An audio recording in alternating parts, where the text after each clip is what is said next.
Salut à tous, aujourd'hui on se retrouve pour l'épisode numéro 39 de l'After Zap Image. On va débuter avec une bonne nouvelle pour tous les supporters du Real Madrid. C'est le retour de Cristiano Ronaldo au jeu en Liga. Donc il affrontera le Betis Séville après ses matchs de suspension. Je crois que c'était 5 matchs de suspension.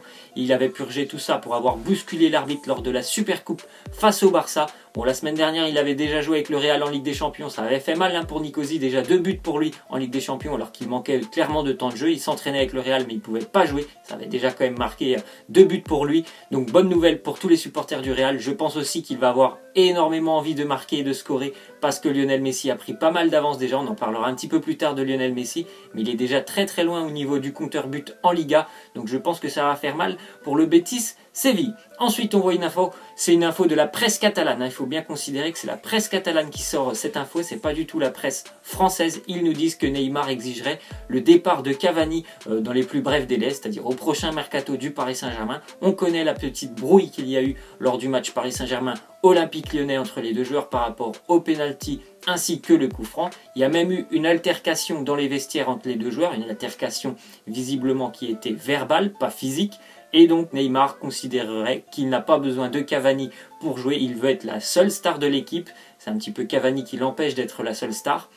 Mais oui, il faut considérer que cette info, elle sort du côté de la presse catalane. Je pense qu'ils sont toujours un petit peu sous le choc et vexés du départ de Neymar. C'est pour ça qu'ils sortent ce genre d'infos, tout simplement pour déstabiliser le Paris Saint-Germain et Neymar. Ensuite, on voit une déclaration de Zidane, encore une fois, sur cette affaire. Il nous dit « Nous définissons avant la rencontre qui tire les coups de pied arrêtés, mais je ne vais pas parler de ce qui s'est passé au Paris Saint-Germain. » Bon, en fait, il en parle un petit peu parce que lui, il le dit. Moi, je dis c'est à lui de tirer, que ce soit penalty, coup franc, les corners. Je pense qu'Unai Emery est un entraîneur assez intelligent, il me semble, pour savoir qui doit tirer. Et je pense qu'il le fait avant chaque match de désigner les tireurs. Mais bon, c'est un petit pic quand même de Zinedine Zidane. Parce que bon, voilà, il y a eu quand même... Les choses sont claires. Neymar et Edinson Cavani n'ont rien respecté des consignes du coach Unai Emery. Donc il doit peut-être être un petit peu plus ferme, Unai Emery. Ensuite, on voit une déclaration de Carlo Ancelotti. Il nous dit « Rames a très bien joué au service de l'équipe avec de bonnes combinaisons, mais physiquement, il n'est pas encore à 100%. Rames, il était arrivé au Bayern Munich et je crois qu'au bout de 1 ou 2 semaines, il s'était déjà blessé avec le Bayern. Là, il fait son retour sur le terrain. Il avait une place de titulaire. Il a réussi un match assez intéressant, même très intéressant, auteur d'un but et une passe décisive. Il a vraiment été énorme, je pense, déjà sur le plan technique du côté du Bayern. Il arrive à prendre une place pour le moment au milieu de terrain alors qu'il y a quand même pas mal de monde au Bayern Munich. Donc c'est super pour le Bayern Munich et un petit peu moins pour le Paris Saint-Germain vu qu'ils vont les rencontrer dans une semaine. Ensuite, on voit une petite info sur un ancien joueur professionnel du Toulouse Football Club, Jonathan Zebina. Il a été condamné à 18 mois de prison, dont 12 avec sursis pour fraude fiscale d'un peu plus d'1 million d'euros. C'est quand même assez incroyable de continuer à voir ce genre de choses qui se passent. On voit des infos qui sortent un petit peu comme ça de fraude fiscale qui sortent presque tous les mois. Il y a quelque chose avec un footballeur. Jonathan Zebina, pour ceux qui ne le connaissent pas, il est passé par la Juventus Turin. Il est resté quelques années, il me semble, à la Juventus Turin. Donc quand tu es à la Juventus, il me semble que tu as quand même l'opportunité d'engranger pas mal d'argent. Et ça n'empêche pas qu'il continue à vouloir gagner toujours plus et surtout perdre moins d'argent. Donc c'est quand même assez incroyable de voir que les joueurs professionnels essaient de se gaver continuellement. Ensuite, on voit une superbe image du FC Barcelone ils sont rentrés sur la pelouse lors de la dernière journée de Liga avec un maillot Courage Ousmane, tout simplement pour la blessure d'Ousmane Dembélé. Voilà, une belle image du FC Barcelone qui soutient totalement Ousmane Dembélé qui s'est fait opérer avec succès de sa blessure à la cuisse. On continue avec une statistique concernant Lionel Messi. Il a inscrit son 300e but au Camp Nou lors de la victoire du Barça. 6 buts à 1 face à Eibar, en plus de ce 300e but, donc c'est déjà une statistique assez incroyable, 300 buts au Camp Nou. Bon, que ce soit au Camp Nou ou à l'extérieur, Messi il marque, mais au Camp Nou déjà 300 buts. Et en plus, pendant ce match, il a quand même inscrit un quadruplé. Lionel Messi, ça commence à faire beaucoup de buts pour lui déjà. Cette saison, c'est 9 buts en 5 rencontres de Liga. Ça marche plutôt pas mal pour les Argentins en ce moment, en début d'année. Est-ce que Lionel Messi va être capable de dépasser son record de 2012? Je crois qu'en 2012, si je ne me trompe pas, c'était 50 buts en Liga sur l'année. Donc pour le moment, 9 buts en 5 rencontres. Il est sur de bonnes bases. On verra bien s'il est capable d'aller chercher ce record. On continue donc avec les 2 derniers matchs de Liverpool, des petites statistiques. 35 tirs face à Burnley, c'était le week-end dernier et 20 tirs face à Leicester, c'était en Cup, tout ça pour un but inscrit. Donc il y a des petits problèmes offensifs du côté de Liverpool malgré les arrivées l'arrivée surtout de Mohamed Salah. L'attaque avec Sadio Mané, Philippe Coutinho ou encore Roberto Firmino, c'est un peu compliqué. Bon, face à Leicester, ils avaient quand même une équipe un petit peu remaniée. Je pense que c'est un coup de mou du côté de Liverpool, mais ça va revenir dans les prochaines semaines. On continue avec les prochaines rencontres de Crystal Palace. Donc il faut savoir que Crystal Palace, pour ce début en Première Ligue, c'est 5 matchs, 5 défaites, 0 but marqué, 8 encaissés. Et je pense que ça va continuer un petit peu comme ça pour Palace, parce que les prochains adversaires de Palace, c'est City, United à l'extérieur, donc les deux leaders. Et après, ils vont recevoir Chelsea. Donc ça me semble assez compliqué pour Crystal Palace. Je pense qu'ils vont faire un 0 sur 7 et peut-être Chelsea, ils arriveront à faire quelque chose. Mais ça sera 0 sur 7 ou 0 sur 8 pour lui, donc un début de saison assez compliqué. Ensuite, on voit une officialisation, le Bayern Munich qui annonce que Manuel Neuer souffre d'une fracture du pied et il sera forfait jusqu'au mois de janvier. Donc il était blessé depuis le match face au Real Madrid l'année dernière en Ligue des Champions.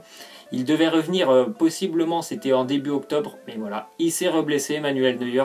Bon, on va dire que c'est mieux que ça lui arrive à ce moment-là de la saison pour lui, parce que l'année prochaine, il ne faudra pas oublier qu'il y a la Coupe du Monde. En plus, pour le moment, son remplaçant du côté du Bayern Munich, il fait quand même le taf. Donc voilà, on va dire qu'il va reprendre sa place dès qu'il reviendra du côté du Bayern, mais quand même mauvaise nouvelle pour lui, parce que sa blessure, elle se prolonge un petit peu.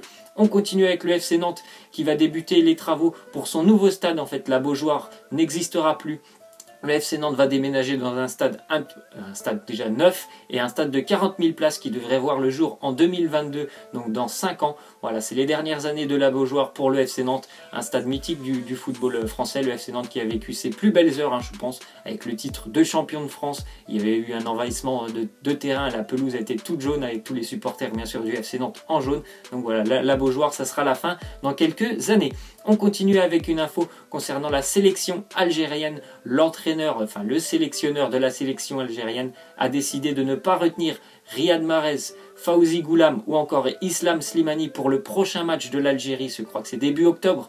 Il me semble que ça sera face au Cameroun. Un choix assez surprenant du sélectionneur algérien. L'Algérie est déjà éliminée de la course à la Coupe du Monde, mais quand même assez surprenant de se passer de ce genre de joueurs qui ont quand même un talent assez monstrueux, et de s'en passer, c'est quand même assez bizarre. Ensuite, on voit que d'après le Daily Mail, le Manchester United ne propose qu'une année de contrat supplémentaire à Marouane Fellaini. Marouane Fellaini, lui, préférerait avoir un contrat un petit peu plus long du côté de Manchester. Assez bizarre, moi je trouve qu'il fait vraiment de bonnes prestations avec Manchester United, Marouane Fellaini. En plus, franchement, si on compte sur son jeu de tête, il est quand même énorme. C'est une tour au milieu de terrain. Il est assez intéressant dans les coups de pied arrêtés. Bon, après, dans le jeu, peut-être qu'il ralentit un petit peu le jeu lorsque le ballon est au sol, mais dans les duels aériens, il y a beaucoup de choses où il y a pas mal d'aspects positifs de conserver Marouane Fellaini. On continue avec une statistique sur le LOSC et Lille, qui est l'équipe avec la moyenne d'âge de 22 ans et 8 mois, la plus basse du top 5 européen, devant Leipzig ou encore une autre équipe française, le Stade Rennais. Donc c'est peut-être pour ça que le début est un peu compliqué pour Lille, même s'il y a de bonnes choses du côté de Lille, il faut l'avouer. Avec Marcelo Bielsa, ils ont une très très bonne possession de balle. C'est l'équipe, je crois, qui dribble le plus, qui réussit le plus de dribbles en Ligue 1. Ils ont aussi, il me semble, un taux énorme de récupération de balles par rapport aux duels gagnés. Donc voilà, il y a de bonnes choses, mais pour le moment, les résultats ne suivent pas. Je pense que c'est un petit peu compliqué parce que tous les joueurs ne viennent pas des mêmes championnats. Ils ont déjà un petit peu de mal par rapport à la langue. Il y en a qui parlent le français, il y en a qui parlent l'anglais, le portugais. Ils ont du mal un petit peu à se comprendre. Je pense que les résultats vont quand même arriver dans quelques semaines pour le LOSC. On continue avec les résultats de la 8e journée de Ligue 2. Il y a eu quelques cartons hier. Reims qui a battu, il me semble, Reims a gagné 5-0, c'est ça, face au Gazélec Ajaccio. Nîmes qui a gagné à Tours 4-0, Tours qui est bon dernier, toujours aucune victoire pour les Tourangeaux. A noter la première victoire du Racing Club de Lens 2-0 face à Quevilly, et aussi une victoire intéressante pour l'AJ Auxerre qui a battu le FC Lorient 1-0. On continue avec une nouvelle info. La France qui va accueillir la Coupe du Monde féminine en 2019. Donc voilà, c'est une bonne nouvelle pour le football féminin et particulièrement pour la France. La France qui évolue, chaque fois qu'il y a une compétition, il termine très très souvent 4e de cette compétition. On espère qu'en 2019, ça sera un petit peu mieux pour eux et qu'ils pourront peut-être aller chercher la première place de cette Coupe du Monde. On va terminer donc avec une petite statistique concernant les pénaltys entre Cavani et Neymar. Donc Cavani c'est 35 marqués sur 46, donc 76% de réussite. Neymar c'est 10 sur 14, 71% de réussite.